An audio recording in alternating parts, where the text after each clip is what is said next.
Good morning, everyone. This is Swaleha Kazi. I am from Sharda Commerce Academy, practical BCom student. So आज आपण MS Word मधील insert tab हा शिकणार आहोत. तर इन्सर्ट टॅब मध्ये सर्वात प्रथम कव्हर पेज हे असते. कव्हर पेज मध्ये वहीच्या फ्रंट पेजवर जे छापून आलेलं असतं त्याला कव्हर पेज असं म्हणतात. ते आपण यामध्ये क्रिएट करू शकतो. आपल्याला वेगवेगळ्या स्टाईल मध्ये ते क्रिएट करता येतं. आणि त्यामध्ये तुम्हाला जे जे नाव टाकायचं असतं ते तुम्ही टाकू शकता. मी ते शारदा कॉमर्स अकॅडमी टाक.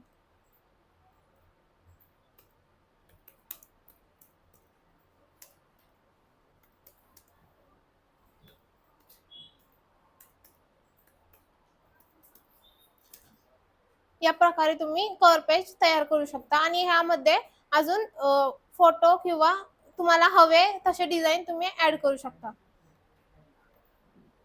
त्याच्यानंतर ना ब्लँक पेज, जर तुम्हाला कोरे पेज हवे असेल तर तेही तुम्हाला इथं अवेलेबल असतात. आणि जर तुम्हाला एखादा पॅराग्राफ तुम्ही लिहिला असेल आणि त्याला जर मधूनच कट करायचा असेल तर तो पण यामध्ये करू शकता. पेज ब्रेकचा यूज हा एखादा पॅराग्राफ लिहिल्यानंतर न त्याच्या खाली गॅप देण्यासाठी यूज केला जातो. एक्झाम्पल मी इथे एक पॅराग्राफ लिहिते. त्याच्यामध्ये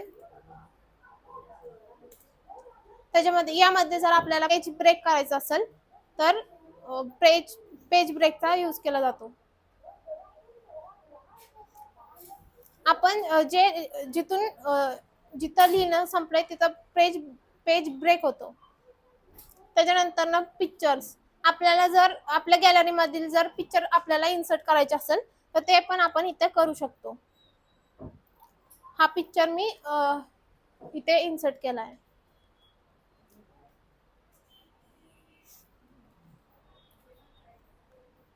त्यानंतर आपण आपल्याला जर ऑनलाईन पिक्चर्स हवे असतील तर ऑनलाईन पिक्चर सुद्धा आपण यामध्ये इन्सर्ट करू शकतो. ऑनलाईन पिक्चर्स मध्ये तुम्हाला जे पिक्चर्स हवे असतील ते तुम्ही इथं सर्च करून तुम्ही इथे इन्सर्ट करू शकता.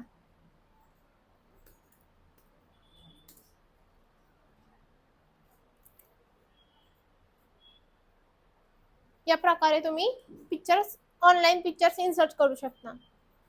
त्यानंतर एखादा शेप घ्यायचा असेल तर तुम्ही ते सुद्धा याच्या माध्यमातून घेऊ शकता.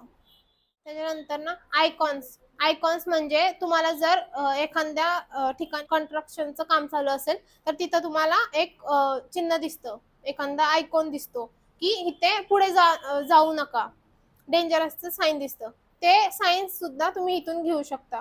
किंवा तुम्हाला जिथे रस्त्याच्या मध्ये तुम्हाला साईन दिसत असतील, डावीकडे जा उजवीकडे जा, ते साईन सुद्धा तुम्ही इथून घेऊ शकता. त्यानंतर ना 3D मॉडेल, जर तुम्हाला एखादा पिक्चर्स हा चारही बाजूनी बघायचा असेल तर तुम्ही ऑनलाईन 3D मॉडेल्स मध्ये जाऊन बघू शकता.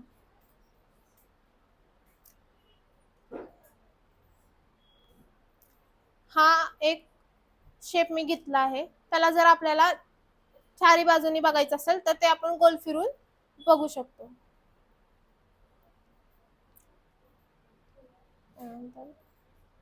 त्यानंतर स्मार्ट आर्ट, जर तुम्हाला एखादी अन्न साखळी किंवा एखादा चार्ट बनवायचा असेल तर तो तुम्ही ह्याच्यातून घेऊ शकता. यामध्ये तुम्हाला अनेक साखळ्या अवेलेबल असतात. त्याच्यानंतर ना तुम्हाला जर एखादा चार्ट बनवायचा असेल, कंपनीमध्ये जर तुम्हाला चार्ट बनवायचा असेल, तुम्ही जे वर्क केलंय ते सोपं करून दाखवायचं असेल तर चार्टची हेल्प सुद्धा तुम्ही घेऊ शकता.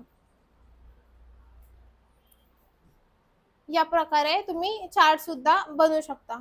याच्यामध्ये सुद्धा खूपशे प्रकार तुम्हाला दिसून येतात.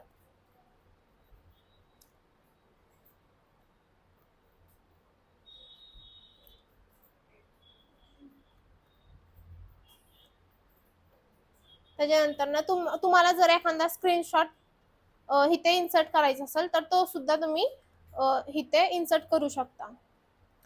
तर आजच्या भागात एवढंच. भेटूया पुढच्या भागात. Thank you so much.